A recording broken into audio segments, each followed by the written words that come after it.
O Eduardo, Oi, passa para eu abrir, que eu vou me apresentar você e o Cacá. vai embora. Já está gravando.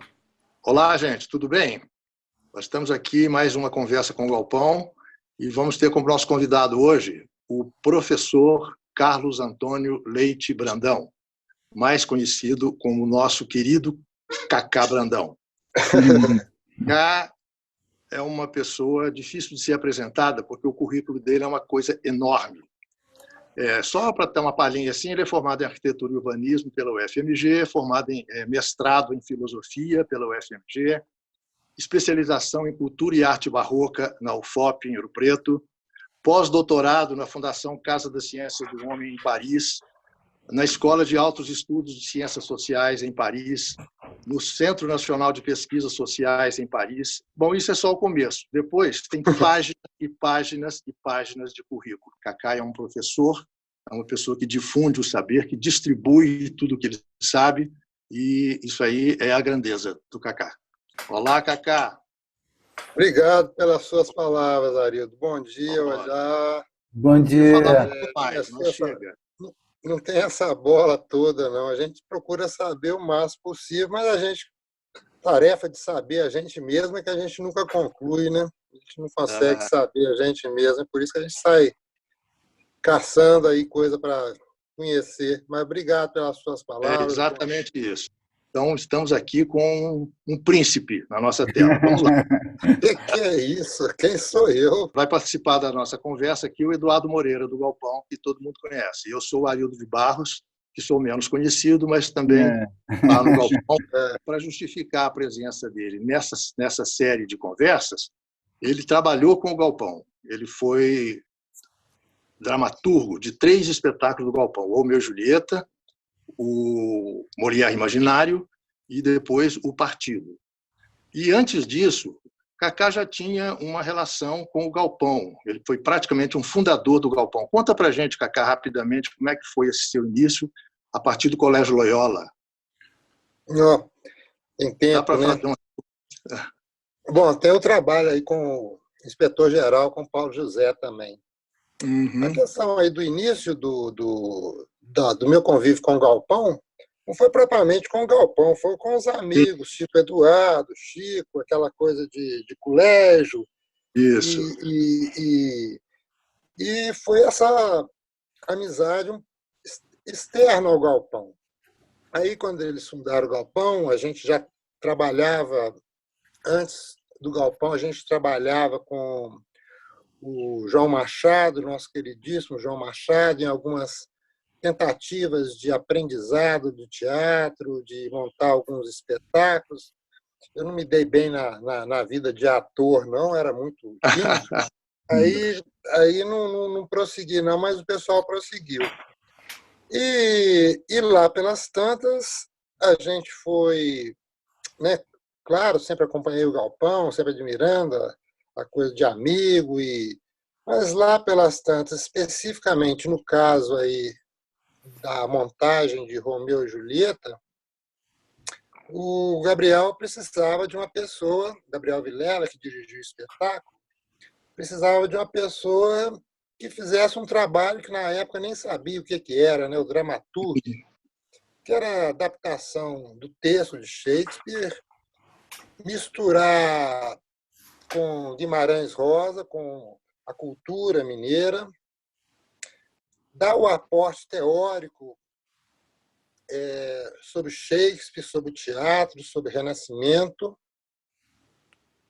e algumas informações extras, né, de demandas mais ad hoc, mais solicitadas pelo diretor. E numa dessas conversas, né, aí entre o Gabriel e o Galpão, o Eduardo, se não me engano, sugeriu meu nome, uma vez que eu tinha um pouco essa competência na coisa da escrita, tinha um domínio bom de Renascimento, de Shakespeare, que eu devo muito à filosofia, a Sônia Viegas, Marcelo Latesa e a literatura mesmo. E pelo fato de eu ser professor de arquitetura, tinha um domínio aí da cultura mineira, da arte mineira, que é uma área que eu trabalho. E aí fomos aí convidado pelo Gabriel, pelo Galpão, para levá-los a Ouro Preto. E diante da Igreja de São Francisco de Assis, a gente começou uma aula apresentando ao grupo, que é o Gabriel, o barroco mineiro, a cultura mineira. E, dada essa aula, voltei para Belo Horizonte. E aí, alguns dias depois, o Eduardo me liga, o Gabriel me liga, solicitando para fazer esse trabalho de dramaturgia, adaptação de texto, e aportes teóricos, e cortar texto, e introduzir Guimarães Rosa. E aí constelou, né? Constelou no sentido de que foram várias vontades, desejos, intenções que fizeram uma constelação que deu no Romeu e Julieta. Que ao amor tu dás abrigo, oh, vem tirar dos olhos meus o pranto, oh, vem matar essa paixão que anda comigo. Cacá, ontem eu conversei com o Gabriel e a gente falava exatamente disso, né? Como foi bonito uma espécie de uma bênção que a gente recebeu iniciando outros trabalhos, com uma aula peripatética que você nos deu pelas ruas de Ouro Preto, né? Que foi uma coisa realmente extraordinária, assim, né? Mas eu também queria que você falasse assim brevemente disso que o Arildo se referiu, né? Quando a gente junto assim uma turma de jovens, né? Muito capitaneados pelo João Machado mesmo, fundamos a Associação Galpão no subsolo da Fafiche, né? Você estava nesse grupo aí que tinham várias pessoas, o Lucas Machado, o Estevão Machado, tinha uma turma grande, Luciana Gontijo, e a gente fundou a Associação Galpão com essa ideia assim, né, de formar um grupo de pessoas. Na época eu te conhecia muito pelo seu trabalho com a poesia, né? O seu livro Com Vidro nos Olhos, né? E aí me deu vontade de você só também falar um pouquinho desse momento, a gente vivendo a ditadura militar, né? Era um momento rico, né? Rico porque havia a ditadura, né? Havia esse ar pesado. Mas é como um amigo meu uma vez me falou, né? Esse ar é que permite com que a gente bata asas e voa. Se fosse um vácuo, o passarinho não voa. E nós éramos um grupo de jovens que tentava justamente voar. Voar quer dizer abrir alternativas, criar horizontes, e os horizontes que a gente tentava era justamente o horizonte aí de uma certa liberdade, o horizonte da cultura, horizonte da arte, horizonte que nos permitisse uma leveza diante daqueles tempos duros. Ou seja, era um período onde, ao contrário de hoje, né, onde os horizontes se fecham, a gente tinha muita esperança no futuro. A gente confiava, apostava no futuro. E nós ali na Fafiche, eu também lá na casa do João, na Carlos Gomes, onde também a gente começou a trabalhar com o Estatuto da Associação Cultural Galpão, a gente usou um pouco esse projeto do Galpão para criar exatamente esse horizonte, que movesse a gente para além da dureza do tempo. Né? Isso era muito bonito, era com muito humor, com muita alegria, com muita ludicidade. A gente começou a criar para a gente mesmo, para a vida da gente, um contraponto de leveza para a estrutura pesada do mundo. E havia muita confiança no futuro. A gente era jovem, né? Bacana demais, né? A gente apostava no futuro e era isso. E a gente estava lá no DA da Fafiche, tinha o bar do lado, conversava, a vida se misturava entre livros, cervejas, atividades poéticas, teatrais, cultura, conversa fiada, soltar pipa, papagaio lá em Baipendi, com o Chico também. Então, era essa perspectiva que estava em aberto. Uma perspectiva que era um pouco revolucionária, mas não tanto no sentido político. Era mais uma certa revolução de outro tipo de vida que se procurava apontar, claro, em função da cultura, um outro tipo de atitude, né? Era uma época libertária, como eu disse, né? De abertura de novos horizontes. E é interessante que essa associação, esse espírito de rito, de risco, de arriscar, acompanhou a vida do Galpão, a minha, em todos os momentos, né? Em todos os momentos. Não só o espírito de risco, mas também de confrontar, de desafiar. Lá nesse evento de São Francisco de Assis, eu lembro que uma das coisas que levava a motivar a montagem de Romeu e Julieta era justamente porque em Romeu e Julieta tinha uma certa gratuidade do amor, um amor que é gratuito, que não é negócio, que é leve, que esse casal Romeu e Julieta emblematiza. E esse amor entre o casal enfrenta o mundo, enfrenta as famílias, enfrenta o contexto pesado de Verona, apostam tudo nesse mesmo horizonte libertário. A generosidade em mim é como o mar, ilimitada, e o meu amor profundo como o mar. E ambos são tão infinitos que quanto mais te der, mais tenho pra dar. Ser fiel, terno Montecchio. Abençoada noite, ó noite abençoada, porém como receio por ser noite, que não passe de um sonho isso tudo afinal. É bom demais para que seja real.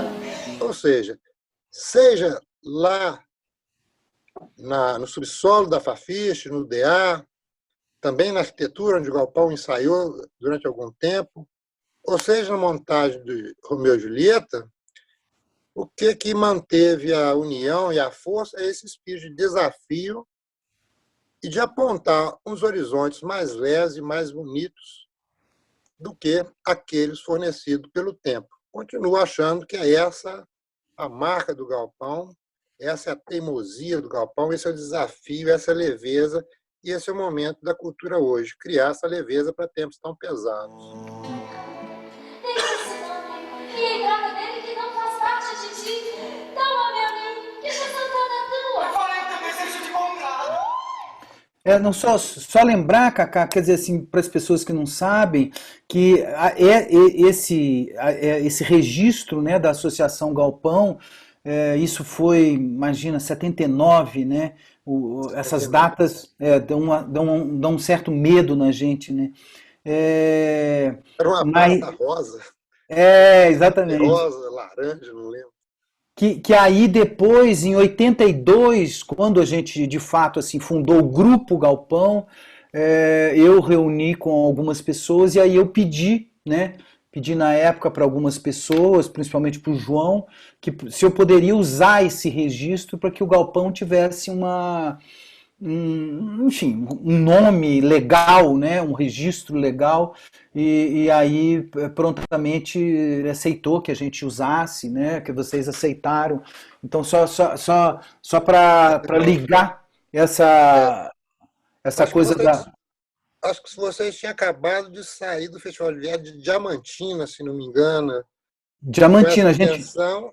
Exatamente. E ter um registro para, não sei, eu acho que é para entrar na concorrência aí de casa de espetáculo, não sei bem, tinha que ter um registro oficial e aproveitou isso.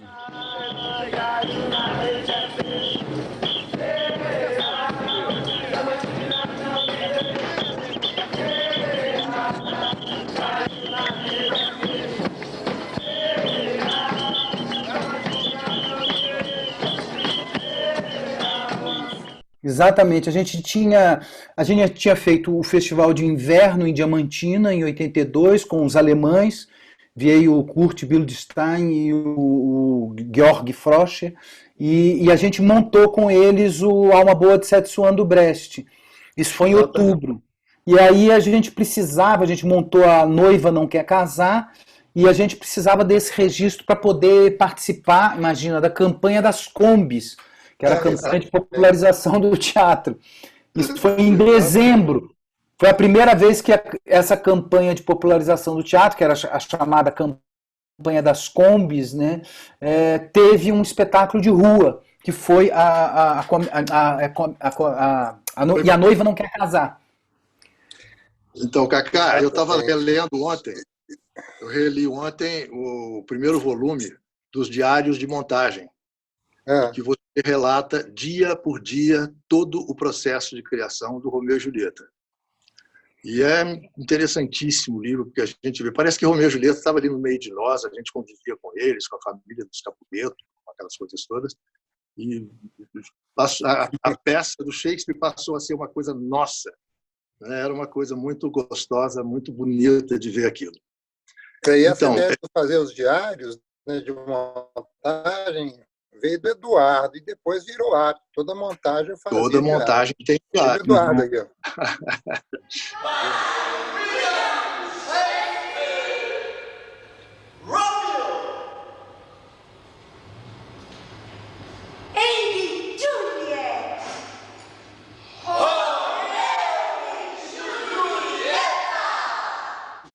Então, você fez conosco o Romeu e Julieta, depois você viajou para a Itália, não pôde participar do segundo espetáculo com o Gabriel, que foi A Rua da Amargura, mas no terceiro espetáculo em que eu estava lá no Galpão, que era o Mulher Imaginária, né? Você teve uma participação importantíssima, você sofreu enormemente, porque você escreveu não sei quantas versões daquilo, não foi? Há rosas e espinhos nesse caminho. Então, assim, nesses espetáculos que você fez com o Galpão, qual você acha que te deu mais prazer e qual você acha que te trouxe mais dificuldade para completar o trabalho? Todos me deram muito prazer e todos me deram muita dificuldade. Não há como... Cada um tem o seu plis a mais, né? o seu momento grandioso de aprendizado que me deu na vida, que é isso que é o prazer que eu ganho, e todos foram altamente trabalhosos, né? Todos foram altamente trabalhosos. Aprender o início da dramaturgia com Shakespeare, misturar com Guimarães Rosa, foi um desafio enorme para quem não sabia nada nunca tinha feito isso, foi um aprendizado enorme. O Mulher Imaginária, um sofrimento louco, né? O Eduardo dirigia, era uma noite sem dormir e outra a gente tomava uma cachoeirinha aqui no Parque das Mangabeiras para revitalizar energias, levava lá no palco e não achava a peça de jeito nenhum.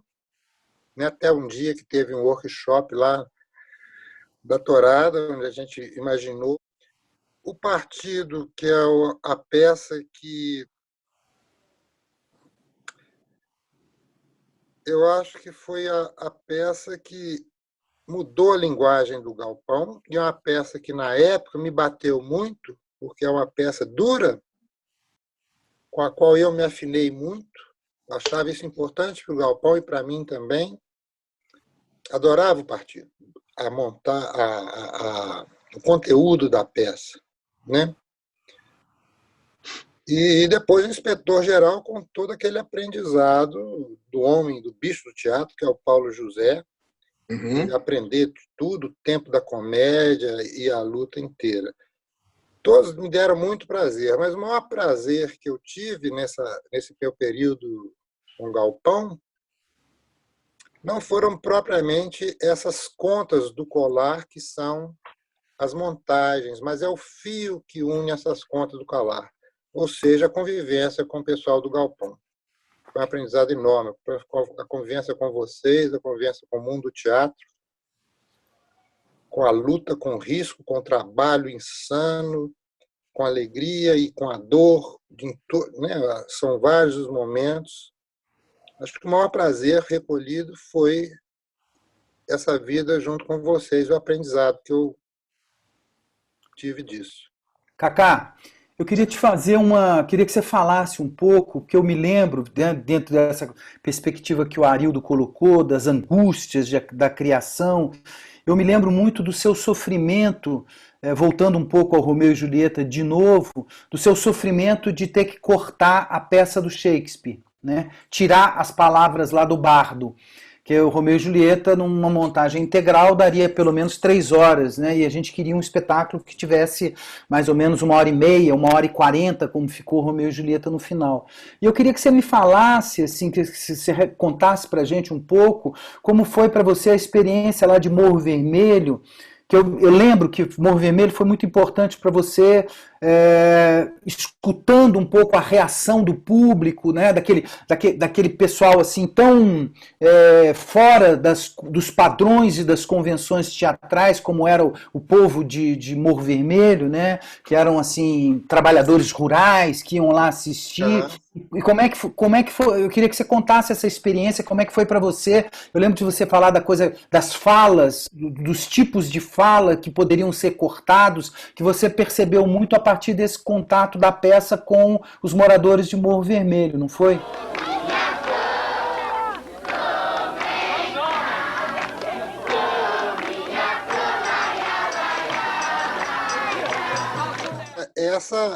Essa coisa do corte é difícil em Shakespeare e Molière. São duas coisas diferentes. Em Shakespeare, a preciosidade dos poemas, dos versos, das palavras, onde cada verso é um conteúdo riquíssimo, cheio de metáforas, cheio de lições para a vida, e você tinha que cortar.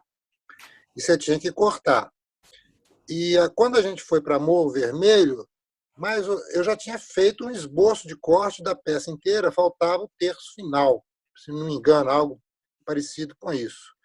Quando o Gabriel me deu a diretriz para realizar um corte. Ele queria uma peça que fosse em espiral, onde o final dela terminasse rápido. Aí, então, cortamos coisas que doía, como a cena da compra do veneno, mas cortamos. E tinha uma discussão, porque em teatro tem muita essa coisa, isso funciona, isso não funciona diante do público. Isso me trazia um conflito, porque não importa só a reação do público, né? Não importa só se o público gosta ou se não gosta. Tem mensagens que são boas, duras, poéticas, que têm que ser passadas, que converiam ser passadas. Então, eu dividi assim, né? Tem falas que são mais de ação, né? E tem falas que são de uma expressão do sentimento, de uma liricidade. Né? Então, eu lembro conversando com algumas pessoas, não, na rua não funciona a palavra lírica, o poema. Não funciona porque o pessoal gosta de ação. Aí, então, eu arrisquei na fala do Galopai, que a Julieta fala, eu mantive ela quase integral e eu percebi como que aquela fala que não tem ação nenhuma, é só ela se dirigindo ao universo que a cerca, Galopai, Afogosos, Corcéis, como que o público completamente ficava hipnotizado. Aí eu falei, não, essa coisa do funciona no público, tem que ver também que o público gosta de uma poesia, de uma coisa lírica, que faça na peça uma certa interrupção de tanto movimento que Shakespeare cria, esse movimento da ação, do combate, da luta, e cria uma certa verticalidade, uma certa transcendência na peça. Então, aí eu tentei equilibrar essa dinâmica entre a horizontalidade da peça que corre, intercalado com esses momentos líricos, que se acreditava um pouco antes que não funcionaria muito na rua. Eu acho que deu certo. Galopai! Galopai a toda brida, ó fogosos corcéis em direção à noite nebulosa, propiciadora dos amores. E vem fechar os olhos dos que passam, a fim de que Romeu, sem ser falado ou visto, caia em meus braços. Os amantes não precisam de outra luz para os ritos amorosos que a da própria beleza dos seus corpos. Ó, vem noite grave, ensina-me a ganhar neste jogo em que se apostam duas virgindades imaculadas. Ensina-me a olhar o ato do amor, naturalmente, sem nenhum pudor. Oh, vem, noite escura, amante amiga, e dá-me o meu Romeu. E quando ele morrer, toma-o de novo e corta-o em pequenas estrelas. E ele assim tornará tão belo firmamento que o mundo inteiro adorará a noite e negará seu culto ao ofuscante sol. Ai, eu comprei linda mansão de amor que ainda não habito. Ai, eu fui vendida, porém quem me comprou não me possui ainda. O corte de Molière é diferente, porque o corte de uma montagem, o texto de Molière é como esses retábulos barrocos, essas igrejas barrocas, onde um anjinho fica pendurado no outro, que fica pendurado no outro, que fica pendurado na uva, que fica pendurado no pilar da igreja, que fica pendurado no frontão. Se você tirar um anjinho, cai tudo. Uhum. O Molière é isso, não tem, ele não tem propriamente aquela poesia forte do Shakespeare, mas que, no entanto, te permite cortar, sem prejuízo do andamento da peça, às vezes cenas inteiras. O Molière não. Uma frase é como se tirar um anjinho e vão cair todos. Teatro imaginário, lar de ar e de sonhos que resiste como um navio. Embarcai este delírio e fazei-o atravessar as águas deste mar. Nada tem, Marga. Nesta travessia eu conduzirei e o ensinarei a vencer a morte. Ah, tenha piedade, senhor Molière. Eu não suporto esta palavra morte, tudo menos isso. Ah, calma, isso é apenas uma peça de teatro. Que se dane, então, a sua peça de teatro. Foi incrível isso, né, Cacá? Como a gente tentando... a nossa primeira ideia era montar várias cenas de várias peças, né? Uma trupe que encenava essa colagem fragmentada. Uma colagem, era uma coisa complicada. E a gente sentia exatamente isso, que você, de certa maneira, isolar a cena de uma peça, ela estranhamente perdia muito a força dela, né? Porque são peças tão bem concatenadas, né? É impressionante. Os dois são muito difíceis. O Shakespeare... Você tem que ser uma espécie de açougueiro. Vou cortar a peça. Agora, o Molière, não, você tem que ser uma espécie de engenheiro. Você tem que remontar aquilo ali tudo. E o achado foi justamente, em vez de a gente sair aquele purpurri de peças, né, que a gente lutava, acho que nós demoramos uns 4 a 6 meses com esse purpurri de peças, uns 4 meses, para achar o fio condutor a partir daquela cena da tourada e do doente imaginário. Isso foi uma luta. Agora, foi um momento bonito, Cacá, quando aconteceu, a gente montou, todos os atores montaram uma cena da morte do Molière. Você está lembrado disso? Lembro. Cada ator fez o Molière morrer de um jeito. E aí foi que apareceu a tourada. A tourada do Júlio. Foi o Júlio que fez a tourada. Foi lindo. Mostra pra eles, meu autor! Mostra pra eles que não é fácil fazer sorrir gente honesta, não! Mostra pra eles, meu autor! Que tem que pegar o touro ali com a unha! Todo dia! Mostra pra eles! Pensez-vous que c'est sua petit fé! Não é fácil não, pensa que é batatinha, rapaz! Mostra pra eles, meu autor! Bravíssimo! Bravíssimo! Bravo! Agora, isso é interessante porque o trabalho, digamos assim, intelectual isolado, por exemplo, lá em Morro Vermelho, eu ficava isolado na casa durante a noite fazendo os cortes e testando durante o dia nos palcos. E isso foi a trajetória inteira da minha experiência com o galpão. Textos que você acha que vai funcionar de noite aqui em casa, você chega lá no galpão ou na rua, lá em Morro Vermelho, não funciona. E, às vezes, uma palavra que você introduz, eu lembro disso no Molière Imaginário, o joelho do ator quebra de um jeito, diferente. Aí essa palavra que você não dava nada por ela, o jeito de falar. Ou seja, é um trabalho onde, ao ir para o palco, como essas touradas, esses workshops, né, que os atores fizeram aí no Molière Originário, devolve para o dramaturgo, se ele estiver atento e dominar o leque de possibilidades que ele já tem atrás, como no caso, as várias peças que eu e o Eduardo lemos e pesquisamos as possibilidades, quando você vê aquilo dali dá uma chave que abre. Então, esse trabalho, a palavra move o ator, né, que é uma coisa do Peter Brook, lá no Shakespeare, né, e que o Gabriel trabalhou muito em cima das travas, mas também o contrário, né? O ator, com sua fala, com seu rosto, com seu joelho que dobra, com sua maneira de andar, ele desperta uma palavra, uma chave no dramaturgo, como foram aqueles workshops que despertou a chave da montagem do Molière. Sendo eu tão doente quanto sou, preciso ter um genro e parentes médicos para ser socorrido nas minhas crises e ter sempre à mão consultas e receitas. Ai, é tão fácil falar tranquilamente, está vendo?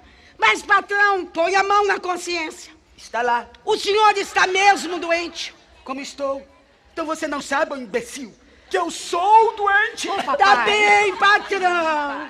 Agora é incrível, né, Cacá? Eu queria que você falasse um pouco assim dessa relação do teatro com a literatura. Porque o trabalho incrível que você fez de criar, né, um narrador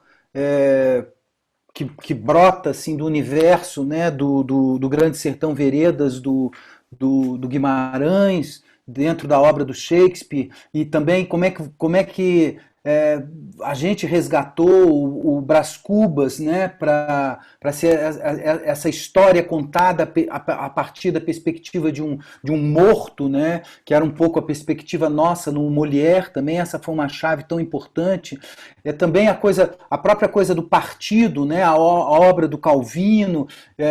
Eu lembro da história também do Cacá Carvalho, falando que porque se a gente não conseguir os direitos do Calvino, a gente vai fazer essa mesma peça, só que vamos trocar o texto, vai ser o médico e o monstro, né? Então, eu queria que você falasse um pouco como é que você vê na sua experiência com o Galpão, dessa relação do teatro com a literatura. Tudo é poesia, né? Tudo é poesia. O poema é a poesia escrita. Uhum. A cena é a poesia encenada. Então, os diferentes modos de veicular a poesia criam poemas, no caso da escrita, criam cenas, no caso do teatro. Quando você tem uma dimensão da vida um pouco mais transcendente, você vai atrás dessa poesia. E essa poesia, ela está atrás da literatura, atrás do teatro, atrás da música, atrás da pintura. Eu me lembro muito do Chagall, na montagem do Molière, né? Foi importantíssimo o Chagall, né? E quando você consegue, como se abrisse os dedos da mão e ver que atrás do teatro, da literatura, da música, da pintura, se abrisse os dedos e ver que tem um núcleo de uma poesia que circula atrás desses vetores, da roupa também, a reunião fica mais fácil.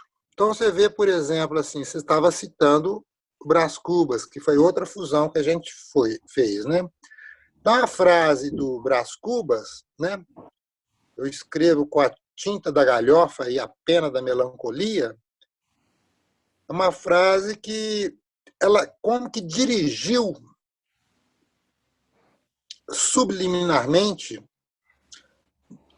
a montagem, o riso e os textos a serem selecionados, o clima da peça. Uhum. Por quê? Porque tem o mesmo espírito que conseguiu ver atrás de uma frase de Machado de Assis, a tinta da galhofa e a pena de melancolia, esse mesmo espírito rege Não só o teatro, mas a própria vida de mulher, né? Uhum. Então, é encontrar isso que está atrás. E quantas vezes a gente folheou ali Chagall para tentar achar o figurino, o clima de oniria da peça, né? E aquilo vai montando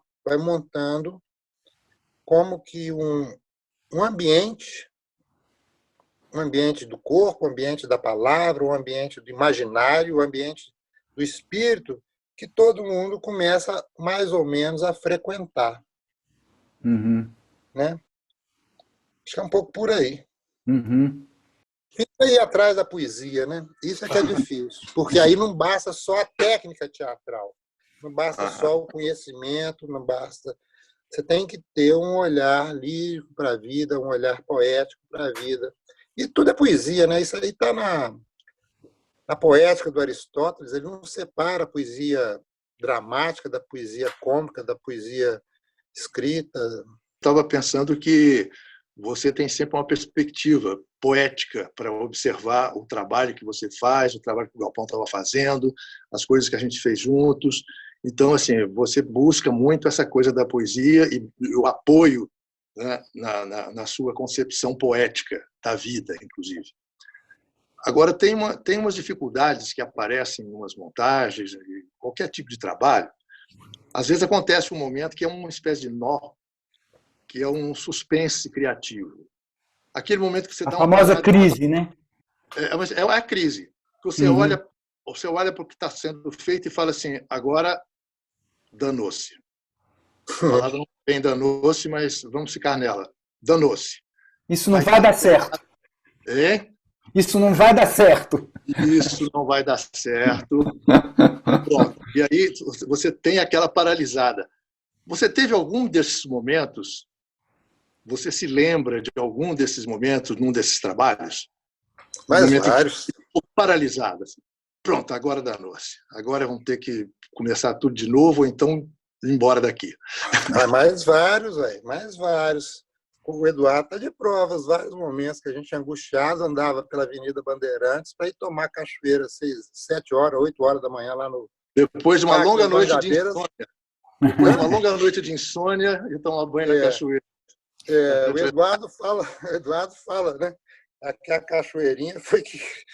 Mas tivemos várias, né? Vários momentos, várias paralisias. Eu lembro voltando de avião de Curitiba, quando a gente, né, estreou lá o Molière, sentado ali do lado do avião, a gente vendo as críticas, né, os três patetas, né, um olhava para o outro, isso não vai dar certo. Foi a peça, se não me engano, foi a peça mais encenada depois. Né? Mulher foi incrível, foi o espetáculo que ficou por mais tempo em cartaz na história do Galpão, e é incrível também, foi o espetáculo mais apresentado pelo Galpão. É verdade. E partiu de uma dificuldade, porque a gente estreou Mulher no Festival de Curitiba, naquele teatro imenso, a Ópera de Arame. Ópera do Arame. O espetáculo ainda não estava muito maduro e foi para a Ópera de Arame. A Ópera de Arame é um teatro que engole o espetáculo, porque ele é grande demais, o som dele é muito esquisito. Então, Mulher foi mal nessa estreia em Curitiba e saíram várias críticas terríveis a respeito do Mulher. E aí a gente chegou, eu me lembro que a gente chegou aqui, a gente fez algumas reuniões para discutir o que está dando errado no Mulher. Aí a gente começou a reensaiar e tal, e começamos a refazer em outros, para públicos menores, em lugares mais adequados. E aí o Mulher começou a crescer, e cresceu ao ponto de ser o espetáculo mais montado do Galpão. Acho que ainda é, né? Ainda é. A única pessoa que fez uma crítica muito elogiosa ao Mulher em Curitiba foi Bárbara Eliodora, né? Ela falava que era uma homenagem muito bonita à alma Mambembe, né? Foi a única pessoa. Então, esses pontos de paralisia, saudade da Bárbara, viu? Bom, enfim, esses pontos de paralisia acontecem muito, né? Quando o Gabriel pede para você escrever como se fosse Guimarães Rosa, aí você tem que sair catando os livros todos, separando frases, escrevendo elas num caderno à mão e depois tentar achar um caminho para criar aquilo, né? Ou na montagem do partido, né? Onde o Cacá Carvalho pediu para fazer o final da peça, né? Ler a Bíblia inteira, li a Bíblia inteira em uma semana para caçar, e depois, como é que eu vou fazer isso? Como é que eu vou fazer isso, meu Deus do céu? E aí, essas horas da dificuldade, acho que tem 3 coisas. Primeiro, você tem que trabalhar muito, como você estava mencionando depois que a gente voltou de Curitiba, rever tudo, né? Você tem que trabalhar muito. Segundo, é ter paciência. E aí eu não tenho muito. Eduardo é que tem muito mais do que eu e tem mais vivido nessa coisa, né? E terceiro, atenção. Você tem que ficar atento com clareza de onde é que estão os pontos fracos, com clareza da pergunta da questão, do desafio que você tem que enfrentar. Se você ficar atento com trabalho, com tempo, você vai achar a chave para superar esse desafio, esse momento. E, Cacá, queria que você falasse um pouco, quer dizer, que nessa sua trajetória de parceria com o Galpão, né, você veio com o Gabriel, depois uma direção interna, que fui eu que fiz, com Molière Imaginário, e depois você encontra o Cacá, que tinha uma maneira assim, muito peculiar, muito diferente de trabalhar. Queria que você falasse um pouquinho como é que funcionou essa relação da direção com a dramaturgia no partido, com o Cacá. O Cacá, ele tinha uma visão, eu lembro dos workshops. O Cacá tem um trabalho de ator que eu acho espetacular. E ele falava para vocês uma coisa que eu também já falava para vocês. Se for montar o teatro só para divertir, isso aí é pouco. Isso aí não dá, não. Então, o trabalho que ele fazia com vocês de ator era, sobretudo, um trabalho para vocês se autoconhecerem, conhecerem a si mesmo. Isso ficou patente, muito patente, em alguns workshops, como do Paulo André, por exemplo, que eu me lembro. E o Cacá insistia nisso. O teatro é uma forma de autoconhecimento de si próprio. Fazer aqueles workshops era, sobretudo, um rito de autoconhecimento. E, para mim, eu sempre trabalhei a questão do teatro numa perspectiva semelhante. E aí é um trabalho de produzir uma peça, mas, ao mesmo tempo, essa peça de te transformar enquanto dramaturgo, enquanto ator, de descobrir. Eu acho que essa foi a questão mais sagrada do partido. E eu acho que foi a peça, não sei, a menos apresentada do Galpão, mas eu acho que esse processo de como o partido faz ver, né, em mim o lado bom e o lado ruim, que foi essencial. Eu lembro que quando a gente estava filmando o partido, se não me engano, lá no SESI Minas, acho que uns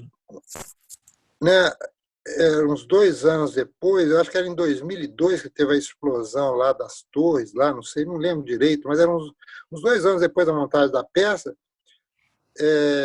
eu vi como que 2 anos antes dessa filmagem, o partido era atual. Ele antevia um mundo dividido, ele antevia um mundo rompido, quebrado, como que o partido anteviu 2 anos antes o mundo que ia surgir.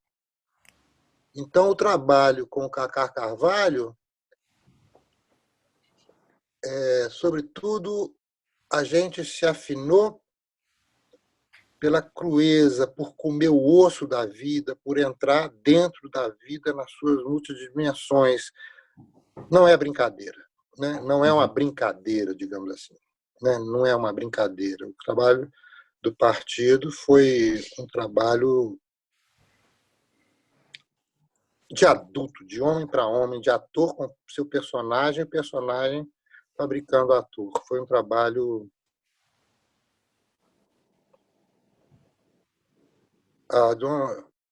um trabalho pedagógico muito grande para cada um de si mesmo, sabe? Uhum. Que se pudesse partir ao meio toda a coisa inteira. Que todos pudessem sair de sua obtusa e ignorante inteireza.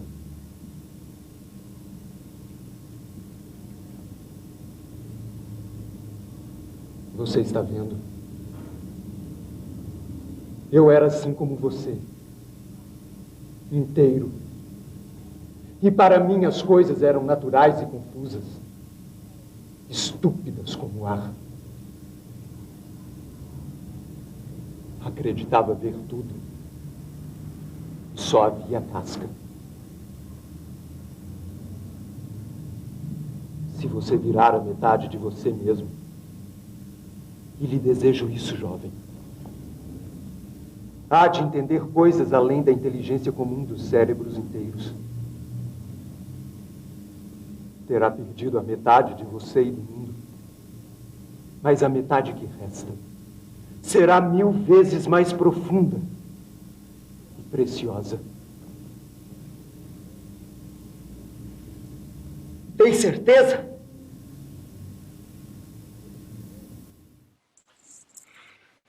Não havia clemência, né? Não havia desculpa, não havia... Era mexer nas vísceras mesmo. Isso me agradava muito. E renovava uma linguagem do galpão, né? Que era uma coisa que eu vinha falando há muito tempo, renovar uma outra linguagem, buscar uma linguagem, no caso, dura. Desculpa, Eduardo, você ia falar. Não, tá ótimo, continua. Não, eu ia te perguntar sobre o processo com o Paulo José, né? Aí no inspetor-geral, no Gogol, como é que foi? Eu que te interrompi. Não. Ué, o Paulo José é um bicho do teatro, sabe tudo do teatro. Figurino, música, roupa, direção de ator, sabe tudo. A gente fica um pouco mais na assessoria, né? Mais na assessoria, assim. O trabalho com o Paulo José, ele foi enriquecedor em todos os aspectos, me fez ver essas várias dimensões do teatro que ele domina. A figura do Paulo José, de uma delicadeza e com toda aquela luta dele, com os problemas que ele tem para dirigir. O tempo da comédia do Gogol, uma coisa que é bacana demais. E o trabalho com o Paulo José, dentre as coisas mais admiráveis que eu vi foi isso, né? Ele, com toda aquela luta dele, sentava no intervalo e fazia a maquete do cenário com o palitinho, ou então ia para o piano para tentar, e depois daquele sofrimento para ele chegar lá no Francisco Nunes, no dia da estreia. É toda essa garra do teatro, né? Essa garra do teatro, essa vida do teatro, que o Paulo José ensina, mas ele ensina muito mais, né? A figura humana dele ensina muito mais. Muito mais. Além de tudo que ele sabe do teatro, né?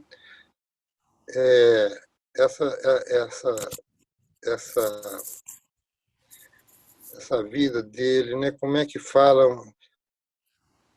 Quanto mais pesada é a viga, mais ereta fica a coluna que a sustenta. E essa força, essa dignidade, essa força, essa coluna ereta que o Paulo José representa, é que ergueu o inspetor-geral, né? Que ergueu o inspetor-geral e o clima. Que coisa, até que delícia lembrar de tantas pessoas ricas com quem eu tive a oportunidade de conviver, viu?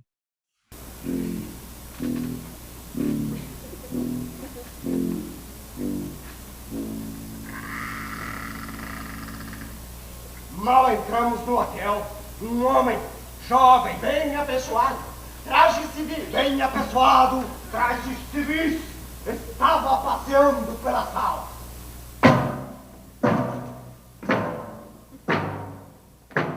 Um ar profundo e uma fisionomia. E aqui, ó, muitas, parecia saber de tudo. tive logo um pressentimento e disse a Piotr Ivanovich: aqui tem dente de coelho. Então eu chamei o vaso dono do hotel. A mulher dele deu a luz. Esse é mano. Um menino. Impressionante. E aí? Aí Piotr Ivanovich chamou o Blas com o dedo, assim. Blas! Não, Piotr Ivanovich. Foi com este dedo esquerdo. Olha, o senhor está com uma falha no dente. Quando fala, subia. Não pode contar direito. Eu lembro de conversar, por exemplo, na época com o Amir Haddad e o Aderbal Freire Filho, e eles falando, essa peça aí, se vocês não errarem muito, essa peça é um sucesso certo. Porque eu acho que das leituras que eu fiz, assim, né? Eu acho que é a peça que eu mais ria. Quando eu peguei a peça já pensando na montagem, eu não parava de rir. Eu não passo, é igual aquela cena das Preciosas Dicas que eu te mandei outro dia, que a gente não acrescentou, eu não parava de rir. É muito engraçada. É muito engraçada. Que texto, né? Que texto. O teatro tem esses textos assim que são realmente extraordinários, né? O Inspetor-Geral é um texto extraordinário que, infelizmente, vai ser sempre de uma atualidade incrível, né? É como eu acho também, por exemplo, um texto, quer dizer, tem as tragédias gregas, Shakespeare, né? Mas um texto também que eu acho que é extraordinário, assim, que tem uma coisa, uma imersão na alma humana tão profunda que é o Tartufo do Molière, né? Nossa Senhora, é impressionante. É impressionante. É impressionante. Sem falar no Fausto, uma vez você pensou... Atualíssimo, né, o Tartufo? O Fausto, Nossa, o teatro tem coisas realmente extraordinárias, né? Nossa, cara. É genial, viu? É genial. Cacá, eu queria te perguntar uma coisa. Como é que você vê, assim, essa relação... Né, porque assim, eu acho que o Galpão ele bebe muito disso, né, vai muito aos clássicos, né, como é que você vê essa coisa dos clássicos? Como diz o clássico, né? O clássico é um livro que você lê e parece que você está sempre lendo a primeira vez. Ele nunca termina de dizer aquilo que ele tem para dizer, né? Então, o clássico ele é sempre um livro que está com milhentas possibilidades de leitura que estão à espera do leitor para ler, né? E é por isso que faz dele algo atemporal, porque conforme o contexto do seu presente, você vai colher naquele livro clássico, naquele texto clássico, uma outra possibilidade de sentido que ele vai dizer para o seu presente. A gente comentou aqui, né? Por exemplo, Romeu e Julieta servia um pouco para um presente de amores utilitários, pragmáticos, funcionais. Eu mesmo estava divorciando na época, como estou hoje também. Enfim, ele entra como dizendo alguma coisa nova para o contemporâneo, né? O Partido acabou de mencionar isso. Então, o clássico é um livro que nunca acaba de dizer aquilo que ele tem para dizer. E é justamente isso que o permite ser contemporaneizado, contextualizado no contemporâneo. Então, não importa só seguir o texto clássico, um pouco é encontrar o sentido que aquele texto clássico tem para você hoje. O que é que eu posso dizer para esse mundo contemporâneo que um texto clássico me traz, né? Qual texto clássico eu vou escolher para falar desse momento atual? Então, aí ele pode se fundir com o popular, ele pode se fundir com o contemporâneo. Eu acho assim, o texto clássico ele é um horizonte, né? Um horizonte que você tem na mão. O outro horizonte que você tem na mão é o seu presente, o seu contexto, as suas questões, as suas dúvidas, o problema do país, o problema do mundo. O trabalho que é aquele trabalho de encontrar o sentido da peça, que junta, é fazer essa fusão desses dois horizontes. Uhum. É tentar fundir esses dois horizontes. Aí o clássico vai dar um filtro para os problemas contemporâneos, e os problemas contemporâneos vão dar um filtro para o texto clássico. Então você vai ler só um pedaço do texto clássico. Aquele que os seus problemas... Vamos supor que o seu presente é uma espécie de uma rede, que você vai jogar no mar do texto clássico. Essa rede, se tiver malhas grandes, ela vai deixar os peixes pequenos escaparem. Se ela tiver malhas finas, ela vai pegar os pequenos, mas os grandes podem arrebentar a rede. Então, depende do peixe que você quer colher. Então, as nossas questões, no nosso tempo, as nossas dúvidas pessoais, coletivas, mundiais, funcionam como uma espécie de rede que você vai jogar no mar do texto clássico.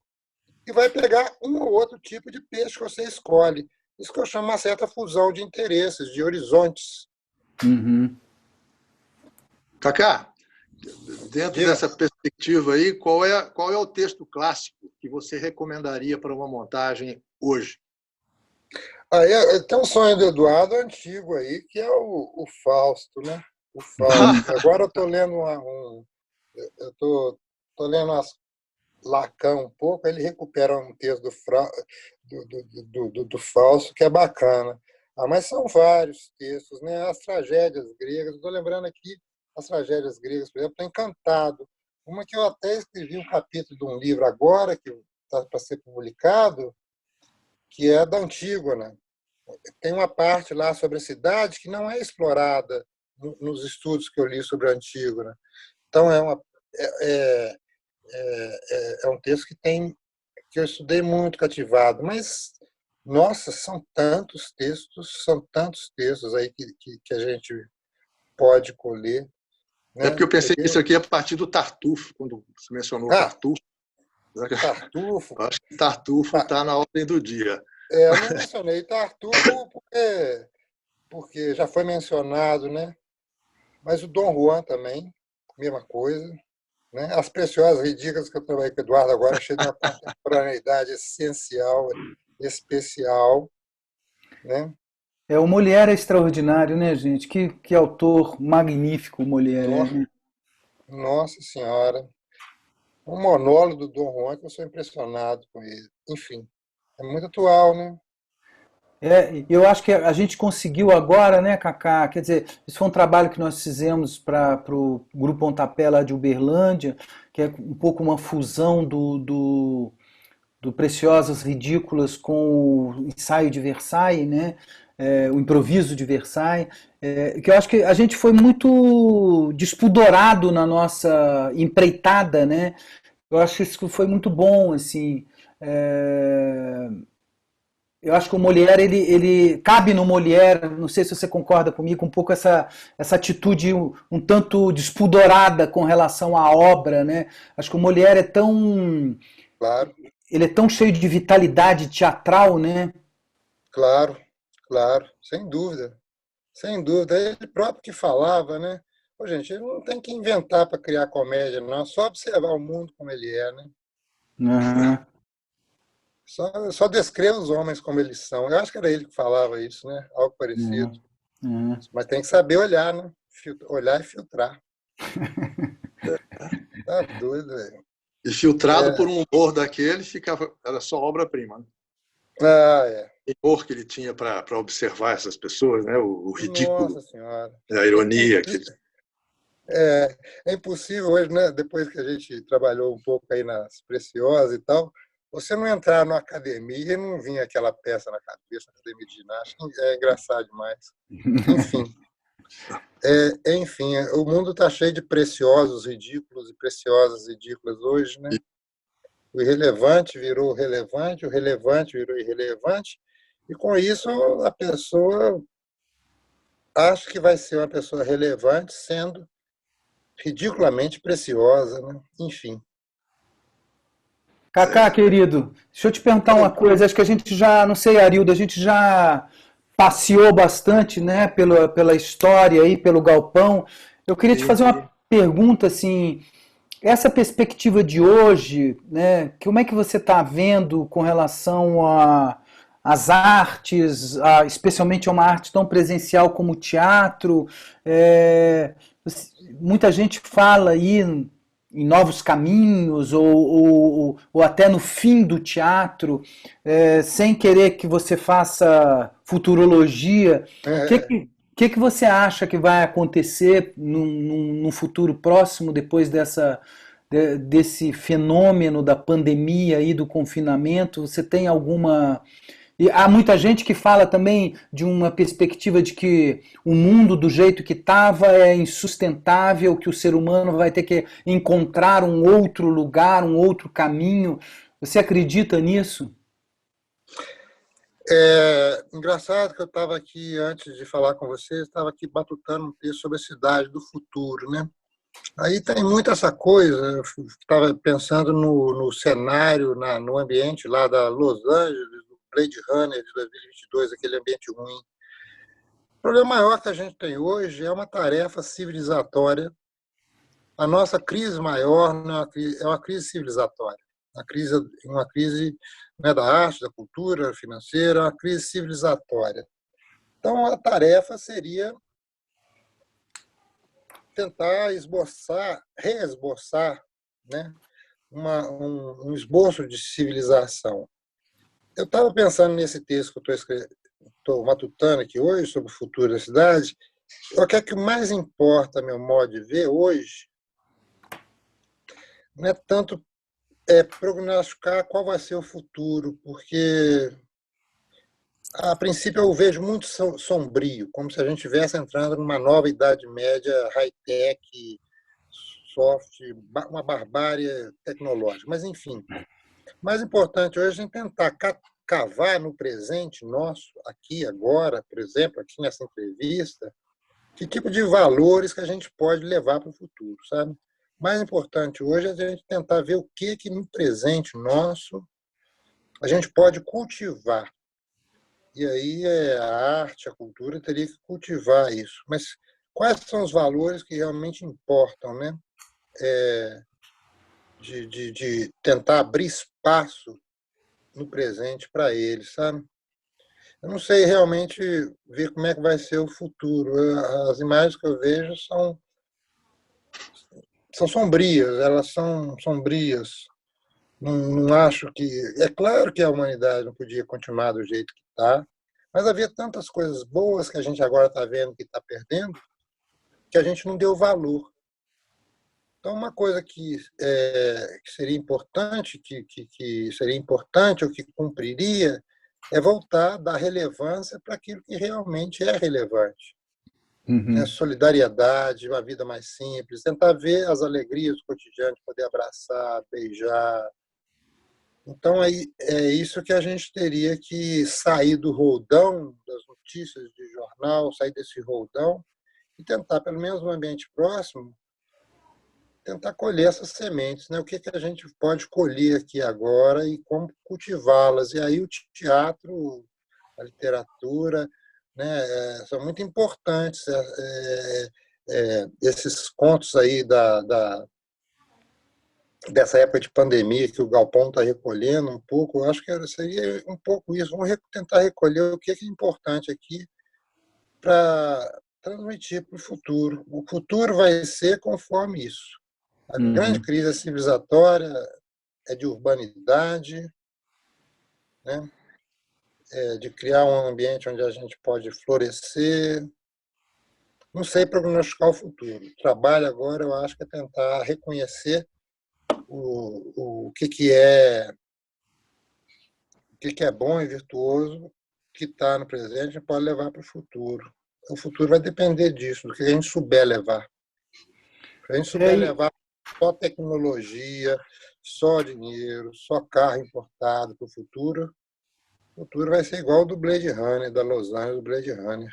Aquele ambiente cinzento, aquela chuva ácida. Esse assédio da barbárie já vem vindo, né, durante algum tempo, assim, a gente está percebendo isso. Eu me lembro de uma conversa que a gente teve na abertura dos trabalhos para o Gigantes da Montanha, quando a gente estava lendo lá o Pirandello, que eu falei disso, que a barbárie já ganhou, porque ainda não havia ganho, mas já estava a caminho, né? Porque a gente percebe essa perda de valores civilizatórios já vem se desenrolando de algum tempo. E agora chegamos num ponto em que é a grande crise, né? A grande crise civilizatória. O que a gente vai conservar daqui para diante? Onde que a gente vai buscar de novo as coisas que estão sendo perdidas? Não é? Isso aí é um desafio extraordinário para quem for continuar vivo depois da pandemia. A barbárie ganhou, mas talvez ela só tenha ganhado um round, não ganhou a luta, né? A gente ainda tem, por exemplo, a cidade, Belo Horizonte, em torno de nós, uma cidade onde as pessoas podem se reaprender a encontrar, uma cidade que ainda é capaz de manter, como Belo Horizonte, uma promessa civilizatória e emancipatória, como foram as cidades quando elas foram fundadas aí no século XII e XIII. As cidades, quando foram fundadas no século XII e XIII, junto com as universidades, elas eram, sobretudo, a promessa de liberdade. Liberdade do mundo feudal, liberdade do senhor. Então, a gente tem ainda, ela não ganhou toda, ainda nós temos ainda uma cidade como uma promessa de emancipação e de civilização e de educação. É na cidade que a gente vai aprender a cumprimentar os outros de novo, a respeitar os outros de novo, senão a gente vai se reduzir aos condomínios fechados, aos novos tipos de feudo. Então, acho que assim, a barbárie está num tempo que ela venceu, mas venceu só um round, talvez, não a luta. A Cacá, eu acho incrível essa coisa que você fala, porque eu também acho assim, essa coisa, quer dizer, a sua formação de arquiteto, né? E acho muito ligado também essa coisa do galpão, de fazer um teatro de rua. É engraçado, porque eu também acho assim, que o grande confronto hoje é o espaço da cidade, né? As cidades, por exemplo, elas serem mais a gente conseguir fazer com que a cidade ela se torne de fato um lugar de convívio, né? E não um lugar de circulação de automóvel, né? Essa coisa tão violenta que as cidades brasileiras passaram, né, a ser, que é esse lugar feito totalmente para a circulação do automóvel, em detrimento da convivência humana, em detrimento da saúde humana, né? As árvores sendo destruídas, né? Eu acho bonito isso. Queria que você falasse um pouco dessa questão da cidade mesmo. Em detrimento da rua, né? Uhum. Você vai lá Você passa, por exemplo, aqui em Belo Horizonte, lá nas 6 pistas, no Belvedere, a gente tem a quantidade de condomínio fechado, aqueles prédios imensos. O que é a rua? Né? Os prédios eles formam umas paredes contínuas. Eles não conversam com a rua. Os muros dos prédios eles formam uma parede contínua e a rua vira esse corredor. Né? A rua vira esse corredor. Não é a rua. Ela não é só isso. A rua é o lugar do encontro. Sempre foi. É só você ir nas esquinas lá da Praça 7 que você vê a potência da rua de providenciar esses encontros. Né? A unidade básica da cidade não é o indivíduo, é o cidadão. A unidade básica da cidade enquanto espaço físico é a rua com as suas possibilidades de encontro, com a sua diversidade, com as suas trocas. E essa rua, ela morre quando você tem esses ilhéus, esses condomínios fechados, ela fica reduzida a isso. Então, essa possibilidade do encontro, por que as pessoas vão para a cidade? Elas vão para a cidade, primeiro, porque elas têm saberes, memórias, experiências, produtos diferentes que elas podem trocar entre si. E isso faz com que a fragilidade de cada um individual seja compensada por isso. Então, eu posso fazer teatro, porque vai ter um público, eu posso dar uma aula de violão, porque vai ter um aluno, eu posso dar aula de não sei o quê, porque vai ter um aluno, eu faço um sapato, vou trocar aquilo por uma camisa de lã, eu tenho um produto, tenho um saber, também uma memória, tenho uma história diferente. Então, a cidade é feita de 2 coisas. As pessoas vão para a cidade por essa mistura, e é dessa mistura que surge a criatividade, e vão também porque elas são frágeis individualmente, isoladamente. Então, por isso, elas procuram a cidade. Cidade é uma maneira de liberdade, por quê? Liberdade não é fazer o que eu quero.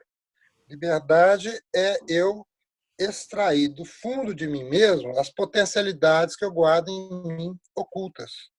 Então, eu posso ter um arquiteto, Lican, que tem uma frase muito bonita, né? Só andando pela cidade que uma criança vai conseguir descobrir aquilo que ela quer ser quando ela crescer. Ela vai na galeria do ouvidor, vê um cara emendando cadeira de palhinha, ou consertando relógio, ou tocando música, ou dando aula. Aí até a possibilidade de escolhas que essa criança pode escolher. E essa escolha é o quê? É libertar nela potencialidades que ela não achava que tinha, que ela vê quando tem um ator no palco, quando tem um cara tocando violão, ou quando tem um outro fazendo alguma coisa à vista, né? Então, a cidade tem essa potência de libertar, educar o indivíduo, conduzi-lo para fora de si. Senão, eu lembro lá em São João do Nepomuceno, se eu tivesse ficado lá, eu ia ficar lá tirando leite o resto da vida, a vida inteira. Né? Vim para a cidade que me permitiu isso, permitiu estudar Renascimento, permitiu ler Guimarães Rosa. Então, a cidade liberta. Então, a luta, como o Eduardo falou, né? A luta pela cidade é uma luta renhida, sobretudo quando a gente está numa época onde o que é valorizado é o indivíduo, isolado na sua bolha em casa, no seu condomínio fechado, na rede de internet. Ora, o que essa criança vai querer fazer? No máximo, aquilo que o pai ou a mãe fizeram quando ela crescer. Ela não vai ter essa leque de possibilidades que a cidade oferece, e está lá ilhado a vida inteira. E aí eu concordo com o Arildo, essa crise, essa barbárie, vem de muito tempo. Ela já vem há muito tempo. Essa clonagem, né, das gerações vai se clonando. Eu vou ser o que meu pai foi, que não sei o quê, como se eu estivesse lá na fazenda. Assim. Não. Então, essa vida da cidade, a rua liberta, né? A rua liberta, a cidade liberta. Mas será que ela ainda vai sobreviver?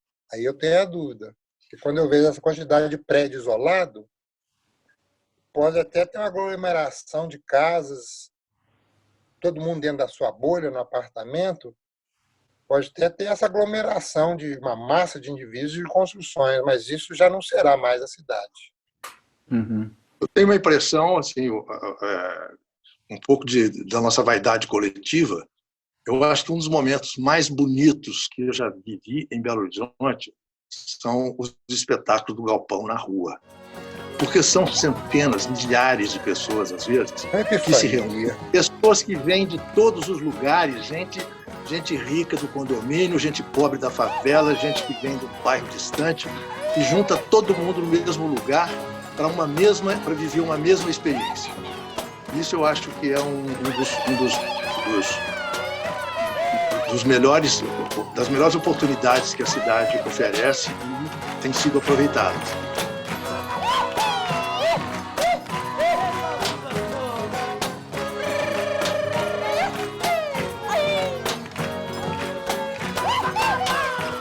Agora, com essa crise de convivência, né, das pessoas não poderem se aglomerar, vai ficar muito complicado.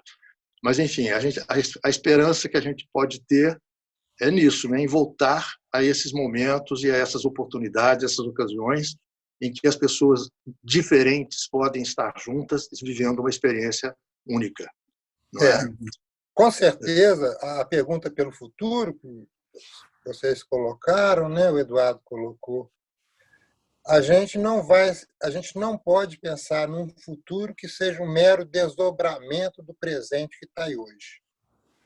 Esse futuro não pode ser um mero desdobramento das questões financeiras, tecnológicas que estão colocadas aí hoje. A gente tem que ver no nosso presente aquilo que é capaz de engendrar um outro futuro. Esse futuro tem que ser um não ao presente. Né? Esse futuro, a gente estuda história, eu sou professor de história, eu estudo história só para dizer não ao presente. Encontrar na história alternativas para o presente, para os impasses do presente. E, com certeza, o futuro a gente não pode ver como uma mera as coisas são como são e vão continuar sendo. Não, aí a cultura, a arte, a nossa própria vida cotidiana, ela tem que introduzir uma brecha nas coisas tais como são para ver se elas, como diz Aristóteles, né, falando da tragédia da comédia, para pensar e projetar as coisas tais como elas deveriam ser, não tal como elas são. Elas são, né? E a gente tal como deveria ser e não tal como nós somos. A gente não nasce homem, né? A gente não nasce homem. A gente se torna humano, né? Isso é Cícero, né? A gente não nasce homem. A gente tem que descobrir o humano do humano. Para isso serve a cultura. Então, a gente não está pronto. O presente não é o desdobrado do presente que vai levar no futuro. É aquilo que a gente levar para o futuro e cavar nele. Construir a nossa humanidade. Essa é a tarefa. Que nós não nascemos humanos. Cacá, quase que você me convence com esse discurso. Você fez de mim assim, uma pessoa menos desesperançada do que eu conheci. Princípio e esperança, como diz Alice Bloch. E eu agora tenho que agradecer a São João Nepomuceno, porque dispensou você para cá, e você conseguiu fazer tudo o que fez em Belo Horizonte e conseguiu chegar perto de nós, e a gente pôde aproveitar de você durante tanto tempo. E finalmente aproveitamos maravilhosamente dessa hora que você nos concedeu aqui com essa entrevista. É um privilégio, Cacá.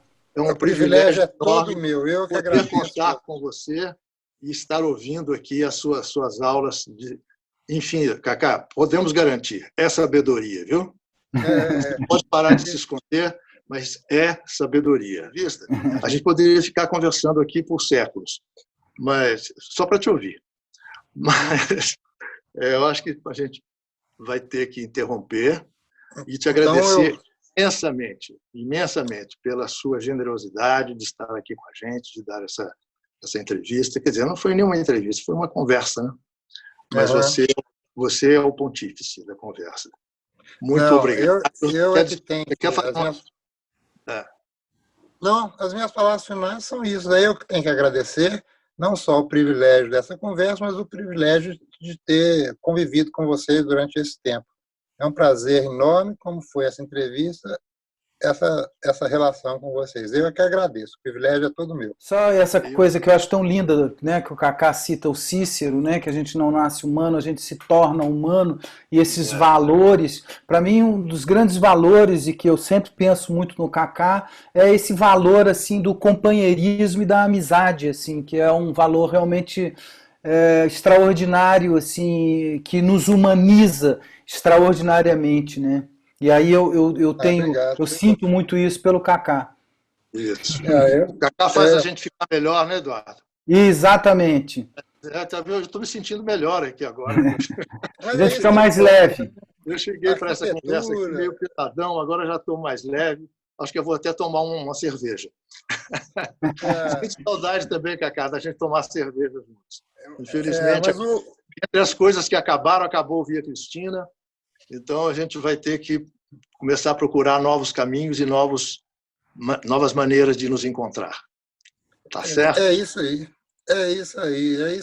O teatro, a arquitetura, cidade, engenharia, essas coisas, elas não são fim em si mesmos, né? As próprias cidades, né? Elas não são fim em si mesmas, o fim delas é construir uma vida boa e melhor, ou, para falar como Cícero, bene beata que vivendo.